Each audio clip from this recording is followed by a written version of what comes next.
안녕하십니까? 오늘은 여러분과 함께 노년의 평화에 대해 이야기하려 합니다. 나이가 들수록 우리는 한 가지 사실을 깨닫게 됩니다. 평화는 저절로 오지 않습니다. 우리가 스스로 지켜내야 합니다. 젊은 시절을 돌아보십시오. 얼마나 많은 시간을 남의 눈치를 보며 살았습니까? 자식들 뒷바라지하느라, 직장 상사 눈치 보느라, 이웃 체면 세우느라. 그렇게 평생을 살아왔습니다. 하지만 이제는 다릅니다. 이제는 우리 자신을 위해 살아야 할 때입니다. 신경 쓰지 않는다는 말이 있습니다. 이것은 냉정하다는 뜻이 아닙니다. 무관심하다는 뜻도 아닙니다. 이것은 지혜입니다. 모든 질문에 답할 필요가 없다는 것. 모든 문제에 에너지를 쏟을 필요가 없다는 것. 이것을 아는 것이 바로 지혜입니다. 오늘 우리는 구체적으로 어떤 질문들에 답하지 말아야 하는지 알아보겠습니다. 여러분의 평화를 지키는 방법을 함께 배워보겠습니다. 먼저 첫 번째 종류의 질문입니다. 바로 사생활을 침해하는 질문들입니다. 재산이 얼마나 되세요? 연금 얼마나 받으세요? 이런 질문 자주 들어보셨을 겁니다. 명절에 친척이 묻기도 하고 아파트 경로당에서 이웃이 묻기도 합니다. 겉으로는 친근하게 물어보지만 속내는 다릅니다. 누군가 연금 얼마 받으세요? 라고 물으면 이렇게 대답하십시오. 그럭저럭 먹고 살만합니다. 이것으로 충분합니다. 무례하게 느껴질까봐 걱정하실 필요 없습니다.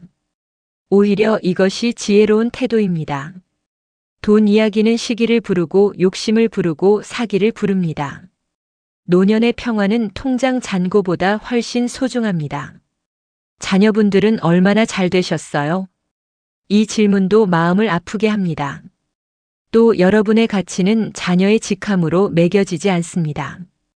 각자의 길이 있습니다. 그 길을 존중해 주십시오. 아직도 일하세요? 그냥 집에만 계세요? 그냥 집에만이라는 표현을 주목하십시오. 마치 집에 있는 것이 게으른 것처럼 들립니다. 하지만 은퇴는 벌이 아닙니다. 평생 일한 사람이 누릴 자격이 있는 시간입니다. 이것이 핵심입니다. 자신의 선택을 변명하지 마십시오. 조용히 당당하게 살아가십시오. 여러분은 무엇이 평화를 주는지 압니다. 누구도 여러분을 부끄럽게 만들 수 없습니다. 이제 두 번째 종류의 질문입니다. 여러분을 불필요한 갈등과 드라마에 끌어들이는 질문들입니다. 아드님 배우자분은 어떠세요? 이 질문은 위험합니다. 무심한 호기심처럼 보이지만 실은 그렇지 않습니다. 인천에 사시는 최영수 어르신 이야기입니다. 딸이 있습니다. 딸이 남자친구를 사귀고 있었습니다. 솔직히 말하면 최 어르신 마음에 들지 않았습니다. 어느 날 이웃이 물었습니다. 최 선생님, 따님 남자친구는 어떠세요? 최 어르신은 솔직하게 말했습니다. 글쎄요, 우리 딸한테 충분히 좋은지 모르겠어요. 그 말이 전해졌습니다. 일주일 후 딸에게 전해졌습니다. 딸은 상처받았습니다. 아빠는 왜 다른 사람한테 그런 말을 해요? 관계가 틀어졌습니다. 몇 년이 지나서야 회복되었습니다. 최 어르신은 후회했습니다. 그냥 둘이 행복해 보이더라고 했으면 좋았을걸. 여러분, 자녀의 배우자에 대해 묻는 질문에는 중립을 지키십시오. 애들 판단을 믿습니다. 행복해 보이면 됐지요. 이 정도로 충분합니다. 자녀의 자율성을 보호하고 여러분의 평화도 지키십시오. 또 험담입니다. 가장 오래된 오락이자 가장 지치게 만드는 것입니다. 광주에 사시는 정미숙 할머니 이야기입니다. 경로당에 나가는 것을 좋아하셨습니다. 그런데 문제가 생겼습니다. 경로당에 가면 항상 같은 이야기가 반복됩니다. 김 집사님 아들이 이혼했대. 박 권사님이 암 진단받았대. 이웃집 며느리가 시어머니한테 버릇없이 군다던데. 처음에는 그냥 들었습니다. 하지만 집에 돌아오면 기분이 안 좋았습니다. 불안하고 우울했습니다. 밤에 잠도 잘 안 왔습니다. 그래서 결심했습니다. 험담에 참여하지 않기로. 경로당에는 여전히 나갑니다. 하지만 험담이 시작되면 조용히 자리를 뜹니다. 화장실 좀 다녀올게요. 김치 좀 담가야 해서 먼저 갈게요. 몇 주가 지나자 변화가 느껴졌습니다. 마음이 가벼워졌습니다. 잠이 깊어졌습니다. 아침이 밝아졌습니다.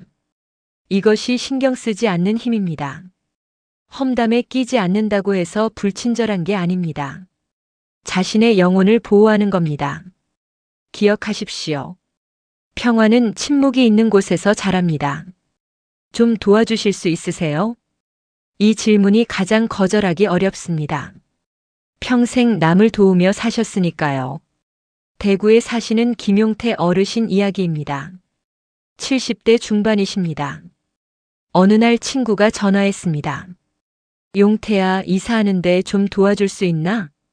김 어르신은 거절하지 못했습니다. 친구인데 도와줘야지 싶었습니다. 소파를 옮기다가 삐끗했습니다. 허리를 다쳤습니다. 병원에 실려갔습니다. 석 달간 걷기 힘들었습니다. 그제야 깨달았습니다. 남을 돕는 게 나를 희생하는 건 아니구나. 몸이 안 된다고 말하면 들어야 합니다. 제가 안전하게 도울 수 있을지 모르겠어요. 젊은 사람들한테 부탁하시는 게 좋겠어요. 이렇게 말하는 게 냉정한 게 아닙니다. 자기 보존입니다. 한 번의 무리가 몇 달의 고통을 부를 수 있습니다. 거절을 배우는 것은 신경 쓰지 않는 법의 핵심입니다. 사랑이 없어서가 아닙니다. 지혜롭게 사랑하기 위해서입니다. 시간과 에너지와 힘을 선택해서 쓰십시오. 그래야 정말 중요한 순간에 쓸 수 있습니다. 세 번째 종류의 질문입니다.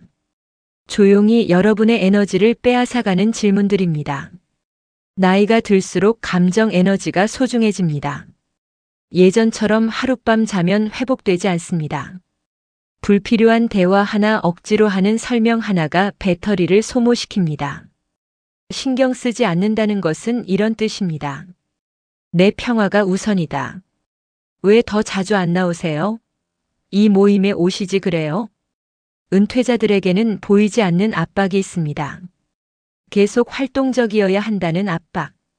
모든 동창회, 모임, 클럽에 나가야 한다는 압박. 사회생활이 건강에 좋은 것은 맞습니다. 하지만 그것이 풀타임 직업처럼 느껴져서는 안 됩니다. 서울 마포구에 사시는 한영자 할머니 이야기입니다. 70대이십니다. 퇴직 간호사입니다. 처음에는 모든 모임에 나갔습니다. 동창회, 교회 모임, 아파트 분여회, 동호회.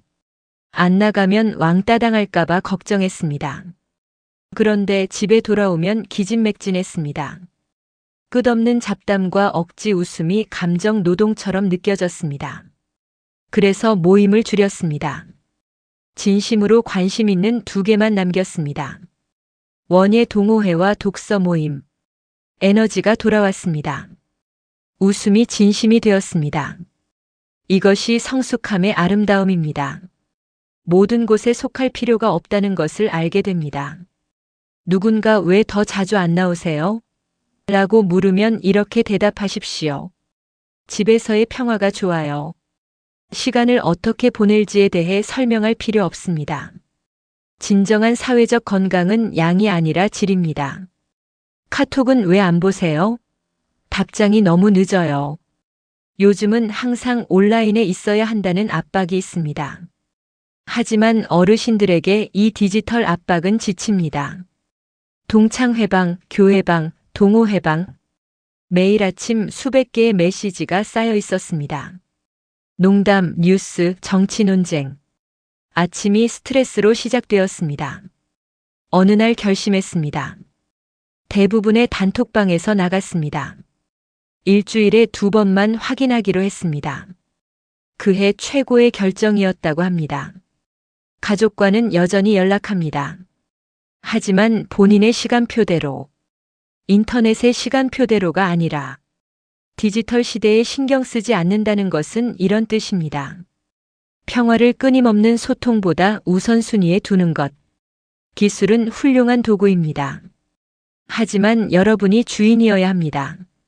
종이 되어서는 안 됩니다. 시간 날 때 확인할게요.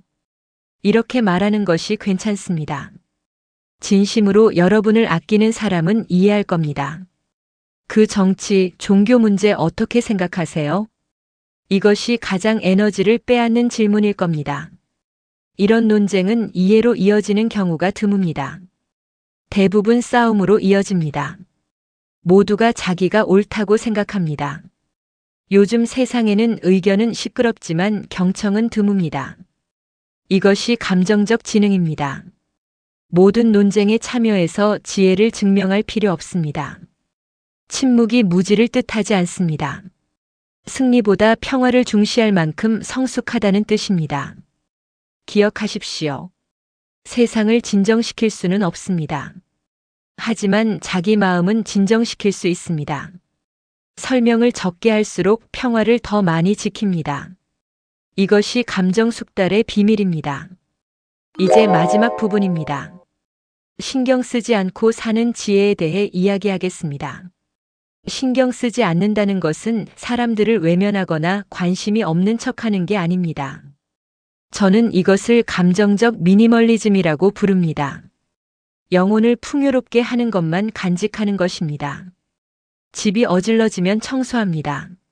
마음이 어질러지면 단순하게 만듭니다. 소음을 내보내고 중요한 것만 붙잡습니다. 이 침착한 거리두기는 실제로 건강에 도움이 됩니다. 연구 결과를 보면 만성 스트레스는 면역력을 약화시킵니다. 혈압을 높이고 수면을 방해합니다. 반면 감정적 평온함은 염증을 줄입니다. 심장을 안정시킵니다. 잘못된 것에 신경 덜 쓰면 더 오래 삽니다. 매일 아침 자신에게 물어보십시오. 이 대화가 평화를 주나 압박을 주나? 압박을 준다면 물러서십시오. 평화를 준다면 기대십시오. 이 간단한 질문이 하루를 바꿀 수 있습니다. 성숙함이란 무엇일까요? 반응을 멈추고 평화를 지키기 시작하는 것입니다. 모든 결정을 설명하지 않아도 되는 것입니다. 모든 감정을 정당화하지 않아도 되는 것입니다. 모든 행사에 참석하지 않아도 되는 것입니다. 조용히 평화를 선택하는 것입니다. 다른 사람들이 거리감이라고 불러도 상관없습니다. 사람들이 오해할 수도 있습니다. 조용해지셨네요. 예전 같지 않으세요? 좀 차가워지신 것 같아요. 신경 쓰지 마십시오. 진심으로 사랑하는 사람은 진실을 볼 겁니다. 여러분이 단지 더 평온한 삶을 선택했다는 것을, 텅 빈 것이 아니라 가득 찬 고요함입니다. 앞으로 나아가면서 기억하십시오. 신경 쓰지 않는 것은 움츠러드는 행위가 아닙니다. 지혜의 행위입니다. 평화는 통제에서 찾아지지 않습니다. 내려놓음에서 찾아집니다. 시간을 내십시오. 작고 조용한 기쁨을 즐기십시오. 새벽에 들리는 새소리, 무릎 위 반려동물의 따스함, 진심으로 경청하는 사람과 나누는 차 한 잔. 이런 순간들이 영혼을 채웁니다. 세상이 끊임없는 질문을 던질 때, 여러분의 돈에 대해, 자녀에 대해, 선택에 대해, 신념에 대해 부드럽게 미소 지으십시오. 질문이 스쳐 지나가게 두십시오. 평화를 지키십시오. 평화를 지켜내면 그것이 곧 힘이 됩니다.